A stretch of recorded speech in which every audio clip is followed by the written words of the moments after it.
So the last recording I just did was about employment, and I mentioned how I was fired from a pizza job I had in college, and then I went on to kind of talk about how a job is just a job for me, and how I'm untouchable, and I come to the table with things, and I see it as a two-way kind of like the rules of engagement are I'm joining the company and you need me in that seat, in that position, just as much as I need you in an equal way. But don't be fooled. I can go get another job. I don't need to be subject to anything at this company that is against my morals or against the way I want to operate and what I bring to the table.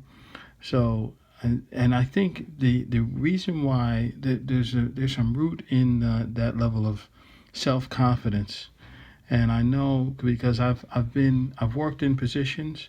I've had the opportunity to work with other people. I've had the opportunity to lead some other people, and I did pick up on the idea that um, while I do have a high level of self-confidence, that I can go in, get a job, lose a job, and go find another job, and work and continue to employ. And not only that, for me, if I have to, I'll work at any job temporarily just to make sure that I have MCI, money coming in. But I realize by being around others and leading others that not everyone has that level of self-confidence within themselves or that level of self-belief that they can actually acquire another job once it's actually gone, or they're in a compromising situation at the time where if they do lose a job, they're afraid that they can't provide food for their family, or the opportunity may not be there to get something else. And some people are aligned to status because they're in such an important position. If they lose that job, they may be unemployed because they're struggling trying to find the same level of what they would consider a status, what someone would consider a status position, and get back in. So, how is it that someone like me, and I'm sure there's some listeners here too that have a similar mindset, and maybe a lot of people don't. How is that we can have so much confidence in going into a place of employment and basically calling the shots, letting people know, not directly saying, yeah, this is my job, here I am. I'm not that. I mean, maintaining that level of respect, but knowing internally that, there's what I'm going to do and there's what I'm not going to do. And that's it. There is no form of me trying to please you as my manager, as my employer, as my CEO, as the higher person. I'm not here to make you feel good. That's not my. And I know there's a lot of things online, and there's a lot of recommendations on how to maintain a job and move up in the corporate environment, and how you make your manager feel good, and there's that approach, and that is one way to go in if that's what you're comfortable with doing. And that there are some things you can do with that approach that may be successful for you. And I respect that. For me personally, I'm not a tap dancer, and I don't go in to try to shine everybody's shoes and make people feel good. I just want to go in and do a good job. And the confidence I get comes from the fact that, number one, everything is temporary anyway. I'm in a job today. Things can change. The company can change. The people can change. I may be out of a job. And I've mentioned on the other recording, I have lost jobs, and I've resigned from jobs because I had a change of heart, and I was at a couple jobs for a long time.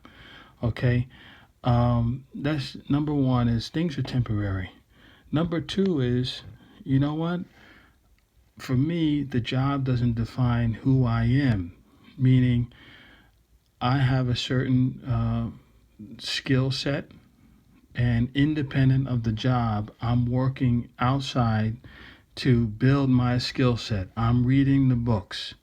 I'm doing project work, independent project work to build my skills. I'm learning and studying what others in my area of interest, what they're kind of doing. I have my own goals in my own setup. So the job doesn't define me. So number one, it's temporary. Even if it's 20 years at a job, it's still temporary. And number two, the job doesn't define me. And number three, uh, I think the third level of confidence is I can do anything. I can literally do anything. I believe in myself. If person in front of me can do something, I believe deeply that I can do it. I mean, if you take me to like a circus and you show me a guy who swings on a ring and does like a triple backflip and does a split in the air and I can't do that because number one, I don't believe that that's for me to do, and it's dangerous, and I would be too scared of I'd be scared to break bones, and it would be ridiculous of the way that I actually broke the bone. So I wouldn't want to fall that. I'm not worried about breaking bones. It's just more about why was I trying to swing like an acrobat when that's not something for me to do. But if you put me in front of a job, I mean, what's job usually? It's if you're working at, depending on the type of job you're in, you give me some deadlines, and you give something that has to be written up, or something has to be boxed and packaged, or something has to move down the assembly line, or we need to clean up this or fix that.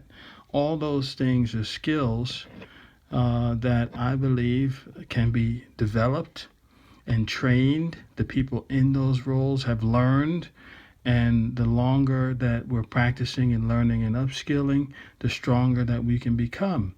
So my approach in general, especially if I'm starting a new job, is, and I learned this from mentors. Thank you for all of the mentors that I've had that paved the ways for me through life to help me and led me into this, to see it, and now I have the mindset.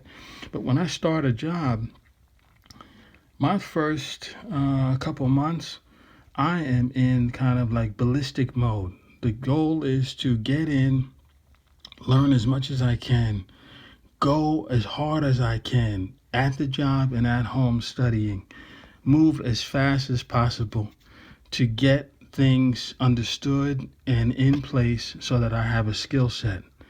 And then once I have that skill set and I'm start talking the language the same, and I'm moving at the same speed as others, and I'm gathering it, then that confidence keeps building. Then I can keep growing, and then I have to start making choices. Now I can start influencing a little bit more on the conversations or the way things are going. Maybe it's on the production line. Maybe I understand how to box things more efficient. Maybe I can look and aspire to do a little bit more. So the key three things are: one, the job is just a job. It's temporary. And I forgot the other two, but the last one was, I go ballistic as far as getting into the job and learning fast, getting to that level of skill that's required independently, not waiting for my manager to tell me anything. I get in, go ballistic. I know it's temporary. I know no one's better than me. You need me. That was the second one. You need me as much as I need this for money. You need me in this seat. So I'm untouchable. I'm valuable. I got skill. I believe in myself. And if I'm not here, then you lost a valuable employee that, yes, is dispensable, but you're not going to get the same person that you had before to sit in the seat.